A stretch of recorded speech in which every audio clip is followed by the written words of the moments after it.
प्रधानमंत्री नरेंद्र मोदी पर एक एक्सक्लूसिव रिपोर्ट की। क्या आप जानते हैं प्रधानमंत्री नरेंद्र मोदी कितना पैसा खर्च करते हैं? प्रधानमंत्री जब विदेश यात्रा पर जाते हैं तो कहां ठहरते हैं? मोदी के खर्च को लेकर विपक्ष सवाल उठाता है, लेकिन उन सवालों में कितना दम है आज आपको पता चलेगा।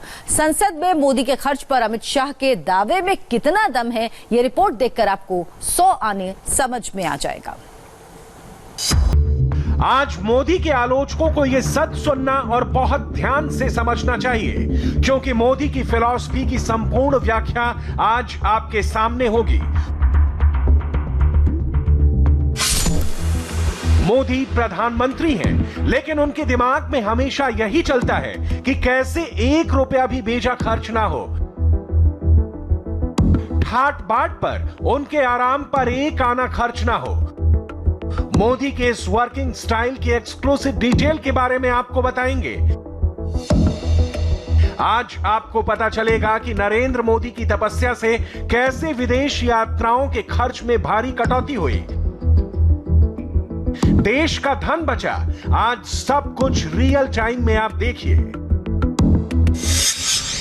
आज आप देखेंगे कि मोदी दिल्ली से अमेरिका गए तो जर्मनी एयरपोर्ट पर कई घंटे क्यों रुके, क्यों ह्यूस्टन के 2 दिन का स्टे होने के बावजूद सिर्फ 1 दिन होटल में ठहरे, क्यों विदेश यात्रा के दौरान होटल में नाइट स्टे नहीं करते, क्यों विदेश यात्रा के दौरान स्टाफ में कटौती की, कैसे मोदी ने अफसरों के सैर सपाटे पर ब्रेक लगाई। आज आपको पता चलेगा कि अमित शाह ने देश को जो बताया, उसकी वजह से मोदी ने देश का कितना धन बचाया। प्रधानमंत्री जी के लिए एक नियम बने हैं, एक प्रोटोकॉल बना है।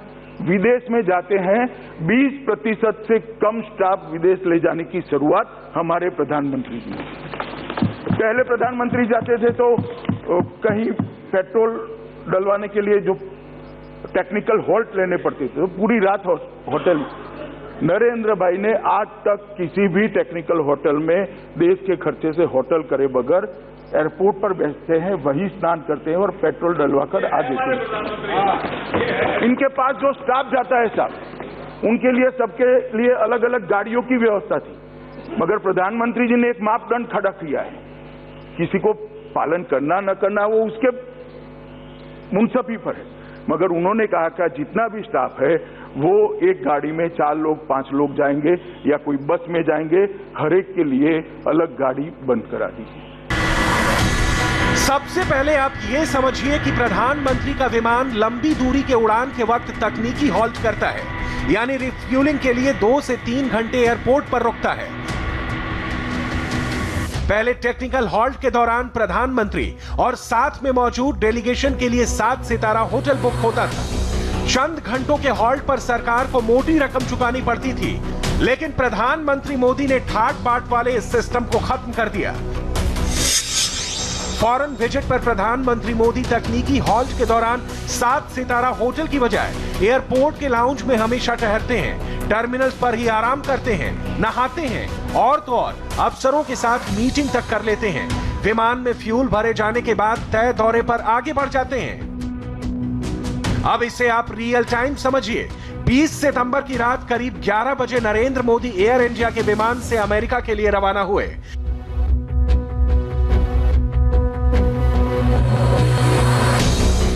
इंडियन टाइम के हिसाब से नरेंद्र मोदी सुबह 10:30 बजे यानी 21 सितंबर को तकनीकी हॉल्ट के लिए जर्मनी के फ्रैंकफर्ट एयरपोर्ट पर रुके।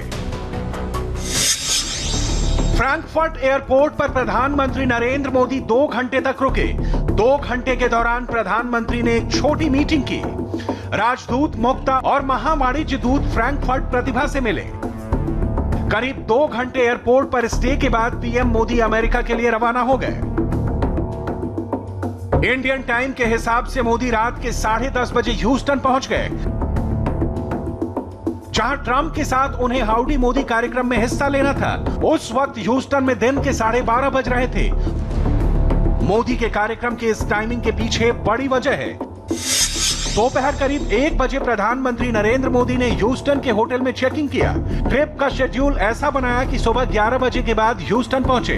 ह्यूस्टन पहुंचने के बाद प्रधानमंत्री ने कई फोरम के साथ मीटिंग शुरू कर दी। अगले दिन एनआरजी स्टेडियम में ट्रंप के साथ हाउडी मोदी में शिरकत की। होटल से चेकआउट करके स्टेडियम पहुंचे थे ताकि 2 दिन का चार्ज ना लगे। नरेंद्र मोदी ने स्टेडियम में ही लंच किया और वहीं से न्यूयॉर्क रवाना हो गए। सरकारी खर्च में किफायत और बचत पे जोर देने वाले पीएम मोदी के विदेश दौरे का जब शेड्यूल बनाया जाता है तब पीएमओ के अधिकारियों को पीएम की तरफ से यह सख्त निर्देश रहता है कि ट्रैवलिंग प्लान इस तरह से बनाएं कि ज्यादा से ज्यादा यात्राएं रात में हो, जिससे कि सोने का काम प्लेन में ही हो जाए और कार्यक्रम से कुछ ही पहले पीएम उस विदेशी शहर में पहुंचे। ऐसा ना हो कि कार्यक्रम से बहुत पहले पीएम पहुंच जाएं और फिर होटल का खर्च एक्स्ट्रा हो जाए। 23 सितंबर को मोदी न्यूयॉर्क पहुंच गए, जहां उन्हें यूनाइटेड नेशन के सम्मेलन में भाग लेना था। बहुत कम लोग जानते हैं कि फॉरेन ट्रिप का खर्च बचाने के लिए प्रधानमंत्री मोदी होटल में नाइट स्टे बहुत कम करते हैं। मोदी का निर्देश है कि शेड्यूल ऐसा बने जिससे होटल कम से कम बुक करना पड़े। इसलिए मोदी को ज्यादा मेहनत करनी पड़ती है। उनके कार्यक्रम बैक टू बैक चलते हैं। विदेश यात्रा के दौरान भी उन्हें 18 से 20 घंटे तक काम करना पड़ता है। मोदी ऐसा क्यों करते हैं, उनसे समझिए।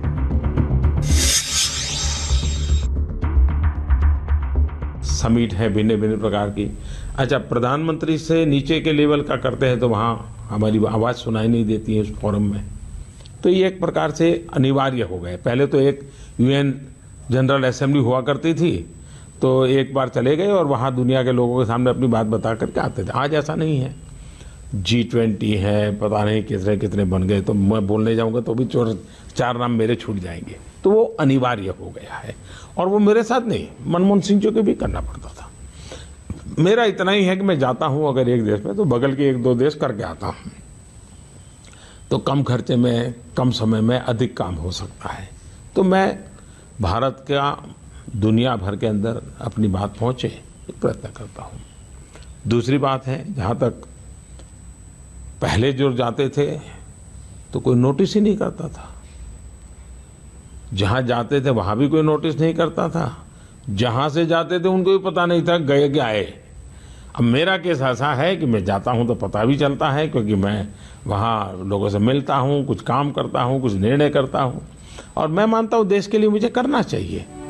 प्रधानमंत्री नरेंद्र मोदी विदेश यात्राओं पर होने वाले खर्च को लगातार कम कर रहे हैं। इसके लिए मोदी का आइडिया बहुत गजब का है। विदेश यात्रा के दौरान स्टाफ में 20% तक की कटौती, अफसरों के लिए अलग अलग गाड़ियों को बंद किया, अफसर कार शेयर करते हैं या फिर सब बस से चलते हैं। तकनीकी हॉल्ट के दौरान अफसर भी एयरपोर्ट में रुकते हैं। आप ये जानकर चौंक जाएंगे कि जब मनमोहन सिंह प्रधानमंत्री थे तो विदेशी ट्रिप के दौरान ठाट बाट में पानी की तरह पैसा बहाया जाता था। तकनीकी हॉल्ट के दौरान होटल में ठहरते थे प्रधानमंत्री के लिए कॉन्वॉय का अरेंजमेंट करना पड़ता था। एक टीम सिक्योरिटी के लिए पहले पहुंच जाती थी। करीब 350 लोगों के ठहरने का इंतजाम होता था। सिर्फ तकनीकी हॉल्ट के लिए मोटी रकम खर्च होती थी। मोदी ने तकनीकी हॉल्ट के खर्च को 0 कर दिया। कर्मयोगी नरेंद्र मोदी एक एक पाई का हिसाब रखते हैं, एक एक पाई का हिसाब लेते हैं, क्योंकि मोदी का मूल मंत्र यही है।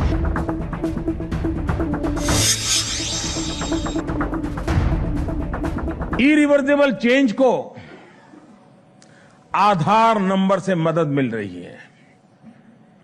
आधार एक ऐसी शक्ति है जिससे सरकार गरीबों के अधिकार को सुनिश्चित करना चाहती है।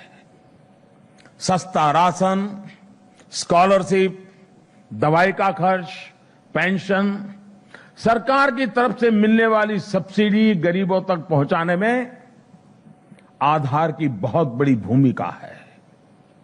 आधार के साथ मोबाइल और जनधन अकाउंट की ताकत जुड़ जाने से एक ऐसी व्यवस्था का निर्माण हुआ है जिसके बारे में कुछ साल पहले सोचा तक नहीं जा सकता था।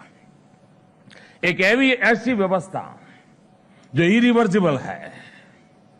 पिछले 3 वर्षों में आधार की मदद से करोड़ों फर्जी नाम से जो काम चाले जाते थे, यानी ऐसी विधवाओं को पेंशन मिलता था जिस बेटी का कभी जन्म भी नहीं हुआ था। अरे फर्जी नाम से उन सारी चीजों को हटाया गया है। और ये भी मैं बता के रखता हूं, तो ये फोरम है, शायद यहां से कहना ज्यादा अच्छा होगा, इस आधार का उपयोग बेनामी संपत्ति के खिलाफ भी किया जाएगा। ये बहुत बड़ा हथियार बनने वाला है। आज नरेंद्र मोदी की विदेश यात्रा पर विवाद करने वालों को यह सच्चाई पता होनी चाहिए। मोदी देश में हो या विदेश में, उनकी लाइन एकदम क्लियर है, देश का धन देश के काम आना चाहिए।